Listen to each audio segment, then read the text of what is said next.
नमस्कार, ये आकाशवाणी शिमला है। अब आप प्रभा शर्मा से प्रादेशिक समाचार सुनिए। आज के मुख्य समाचार।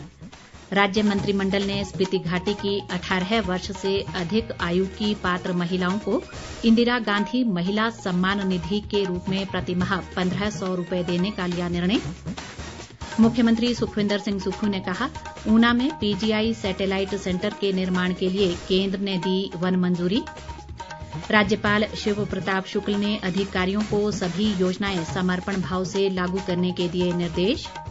और नगर निगम शिमला के लिए हुए चुनाव की मतगणना कल 10 बजे शुरू होगी वोटों की गिनती। अब समाचार विस्तार से।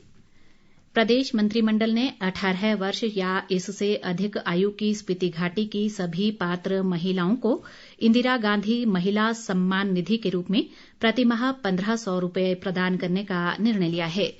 मुख्यमंत्री सुखविंदर सिंह सुक्खू की अध्यक्षता में आज शिमला में हुई मंत्रिमंडल की बैठक में ये फैसला लिया गया। इस दौरान प्रदेश की वित्तीय स्थिति पर श्वेत पत्र तैयार करने के लिए उप मुख्यमंत्री मुकेश अग्निहोत्री की अध्यक्षता में एक मंत्रिमंडलीय उप समिति गठित करने को भी स्वीकृति दी गई। इस समिति में कृषि मंत्री चंद्र कुमार और ग्रामीण विकास मंत्री अनिरुद्ध सिंह सदस्य के रूप में शामिल होंगे। मंत्रिमंडल ने व्यापार में सुगमता को बढ़ावा देने के उद्देश्य से स्टैंप ड्यूटी के एकत्रीकरण के लिए प्रदेश में ई स्टैंपिंग आरंभ करने को मंजूरी दी। बैठक में स्टाम्प पेपर का मुद्रण तत्काल प्रभाव से बंद करने और स्टाम्प विक्रेताओं को प्राधिकृत एकत्रीकरण केंद्र के रूप में प्राधिकृत करने का फैसला लिया गया। इस दौरान इस वर्ष 1 अप्रैल से अगले वर्ष 31 मार्च तक स्टैंप पेपर और ई स्टैंप पेपर की दोहरी प्रणाली को जारी रखने का मंत्रिमंडल ने निर्णय लिया, जबकि अगले वर्ष 1 अप्रैल से भौतिक रूप से स्टैंप पेपर पूरी तरह से बंद कर दिए जाएंगे। बैठक में सभी पात्र विद्यार्थियों को सीधे लाभ हस्तांतरण के माध्यम से स्कूल की वर्दी के लिए 600 रुपए प्रदान करने का भी निर्णय लिया गया। मंत्रिमंडल ने बजट घोषणा के अनुसार राजस्व विभाग के नंबरदारों के मानदेय को 3200 रुपए से बढ़ाकर 3700 रुपए प्रति माह करने का निर्णय लिया। इसी तरह राजस्व चौकीदार व अंशकालिक कार्यकर्ता के मानदेय को 5000 से बढ़ाकर 5500 रुपए प्रति माह करने का निर्णय लिया गया। बैठक में विभिन्न विभागों में अलग अलग श्रेणियों के पद भरने को भी स्वीकृति दी गई। केंद्रीय पर्यावरण, वन और जलवायु मंत्रालय ने ऊना में पीजीआई सैटेलाइट सेंटर के निर्माण के लिए वन मंजूरी प्रदान कर दी है। मुख्यमंत्री सुखविंदर सिंह सुक्खू ने आज शिमला में ये जानकारी देते हुए बताया कि इससे परियोजना के निर्माण की बड़ी बाधा दूर हो गई है। उन्होंने कहा कि पीजीआई सैटेलाइट सेंटर के निर्माण से ऊना, कांगड़ा, हमीरपुर और बिलासपुर जिलों के लोगों को बेहतर स्वास्थ्य सेवाएं उपलब्ध होंगी। मुख्यमंत्री ने कहा कि केंद्र सरकार से वन मंजूरी मिलने के बाद अब जल्द ही इस सैटेलाइट सेंटर का निर्माण शुरू किया जाएगा। उप मुख्यमंत्री मुकेश अग्निहोत्री ने आज ऊना में नवनिर्मित उपायुक्त कार्यालय भवन व लघु सचिवालय का शुभारंभ किया। उन्होंने बताया कि लघु सचिवालय के शुरू होने से लोगों को एक छत के नीचे सभी प्रकार की सुविधाएं मिलेंगी। मुकेश अग्निहोत्री ने बताया कि आने वाले समय में लोगों की मांग के अनुरूप व्यवस्था में सुधार किया जाएगा ताकि जनता को मूलभूत सुविधाएं उपलब्ध हो सकें। केंद्रीय सूचना व प्रसारण मंत्री अनुराग सिंह ठाकुर ने युवाओं को भविष्य में आ रहे बदलावों को चुनौती मानते हुए अपना लक्ष्य तय करने की सलाह दी है। वे आज जालंधर स्थित एक संस्थान में युवाओं की बात अनुराग के साथ कार्यक्रम में बोल रहे थे। अनुराग ठाकुर ने कहा कि डिग्रियां लेने के साथ साथ युवाओं में हुनर का होना बेहद जरूरी है। उन्होंने कहा कि विद्यार्थियों को पढ़ाई के साथ साथ खेलों पर भी ध्यान देना चाहिए।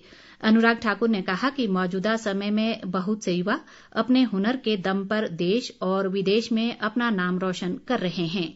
इस दौरान कार्यक्रम में मौजूद विद्यार्थियों ने केंद्रीय मंत्री से सवाल भी पूछे।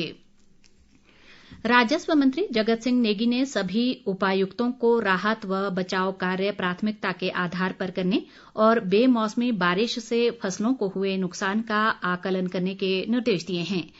आज शिमला में लगातार बारिश के कारण प्रदेश में हुए नुकसान की समीक्षा बैठक की अध्यक्षता करते हुए उन्होंने राष्ट्रीय आपदा मोचन बल और राज्य आपदा मोचन बल को आपदा के समय त्वरित कार्रवाई करने के निर्देश भी दिए। धनीराम शांडिल ने संबंधित अधिकारियों से राहत व बचाव कार्यों के बारे में जानकारी ली। उन्होंने जिलों में स्थित होमगार्ड प्रशिक्षण संस्थानों को आपदा प्रबंधन प्रशिक्षण के लिए उपयोग करने के निर्देश भी दिए। राज्यपाल शिव प्रताप शुक्ल ने अधिकारियों को सभी योजनाएं समर्पण भाव से लागू करने के निर्देश दिए हैं ताकि इनके सार्थक परिणाम सामने आ सकें। उन्होंने आज सिरमौर जिले के नाहन में अधिकारियों व उद्योग संघ के साथ आयोजित समीक्षा बैठक की अध्यक्षता करते हुए ये बात कही। राज्यपाल ने कहा कि सरकारें अपने स्तर पर अनेक योजनाएं बनाती हैं और इन योजनाओं को क्षेत्रीय स्तर पर अधिकारियों के माध्यम से लागू किया जाता है। उन्होंने कहा कि रेणुका बांध परियोजना के बनने से करीब 5 राज्यों को सीधा लाभ मिलेगा। राज्यपाल ने कहा कि इस परियोजना पर 7,000 करोड़ रुपए की लागत आएगी और इसके कार्य को तय समय में पूरा करना अधिकारियों की जिम्मेदारी है। उन्होंने कृषि, बागवानी, पेयजल व विद्युत विभाग के विभिन्न कार्यों की जानकारी ली और उचित दिशा निर्देश भी दिए। राज्यपाल ने कहा कि औद्योगिक विकास के लिए राज्य और केंद्र सरकार उद्यमियों को उद्योग लगाने के लिए कई सुविधाएं प्रदान करती है। उन्होंने सभी बैंकों से उद्योगों से जुड़ी मुश्किलों को प्रशासन के समक्ष लाने का आग्रह किया ताकि इस बारे में केंद्र और राज्य सरकारों से भी बात की जा सके। स्वास्थ्य मंत्री धनीराम शांडिल ने कहा है कि राज्य सरकार जल्द ही शिक्षित बेरोजगार युवाओं को रोजगार प्राप्ति के लिए ऑनलाइन सुविधा प्रदान करेगी। वे आज सोलन के ठोडो मैदान में आयोजित रोजगार मेले के शुभारंभ अवसर पर युवाओं को संबोधित कर रहे थे। उन्होंने कहा कि सरकार सभी 77 रोजगार कार्यालयों का कंप्यूटरीकरण करेगी ताकि युवा अपने घर से रोजगार के लिए आवेदन कर सकें। शांडिल ने कहा कि विभिन्न योजनाओं के माध्यम से युवाओं को अपना रोजगार स्थापित करने के लिए रियायतें भी दी जा रही हैं और मुख्यमंत्री रोजगार संकल्प सेवा योजना भी शुरू की गई है। रोजगार मेले के दौरान आज 50 विभिन्न कंपनियों द्वारा युवाओं को रोजगार के अवसर प्रदान किए गए। कल 4 मई को हमीरपुर में भी मेगा रोजगार मेला आयोजित किया जा रहा है। प्रदेश विधानसभा अध्यक्ष कुलदीप सिंह पठानिया ने 14 से 18 जून तक मुंबई में आयोजित होने वाले राष्ट्रीय विधायक सम्मेलन के आयोजकों के साथ आज प्रारंभिक बैठक में भाग लिया। इस अवसर पर उन्होंने कहा कि सदन लोकतंत्र का सबसे बड़ा मंदिर है और जून महीने में आयोजित होने वाले राष्ट्रीय विधायक सम्मेलन में हमें महत्वपूर्ण विषयों को चर्चा के लिए लाना होगा ताकि आने वाली पीढ़ी लोकतंत्र के महत्व को समझे और लोगों में इसके प्रति और अधिक विश्वास उत्पन्न किया जा सके। पठानिया ने कहा कि राष्ट्रीय विधायक सम्मेलन का आयोजन इस दिशा में एक अहम कदम होगा और इसके देश हित में दूरगामी परिणाम होंगे। सम्मेलन में हिमाचल सहित देश की सभी विधानसभाओं से 3,000 से अधिक विधायक भाग लेंगे। नगर निगम शिमला के सभी 34 वार्डों में 2 मई को डाले गए वोटों की गिनती कल की जाएगी। मतगणना के बाद भाजपा व कांग्रेस सहित अन्य राजनीतिक दलों के कुल 102 प्रत्याशियों के भाग्य का फैसला होगा। मतगणना राजकीय वरिष्ठ माध्यमिक पाठशाला छोटा शिमला में सुबह 10 बजे शुरू होगी। इस बीच शिमला के उपायुक्त आदित्य नेगी ने मतगणना के मद्देनजर ब्रॉकहस्ट से कसुम्पटी बाजार मार्ग को सभी प्रकार के वाहनों के लिए बंद रखने के आदेश जारी किए हैं।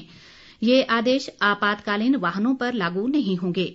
उन्होंने बताया कि सुबह 10 बजे से मतगणना का कार्य पूर्ण होने तक वाहन ब्रॉकहस्ट से कसुम्पटी बाजार वाया विकासनगर और कसुम्पटी से छोटा शिमला वाया विकासनगर होकर जा सकेंगे।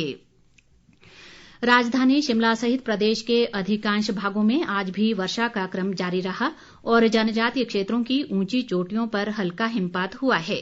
इससे तापमान में गिरावट दर्ज की गई है।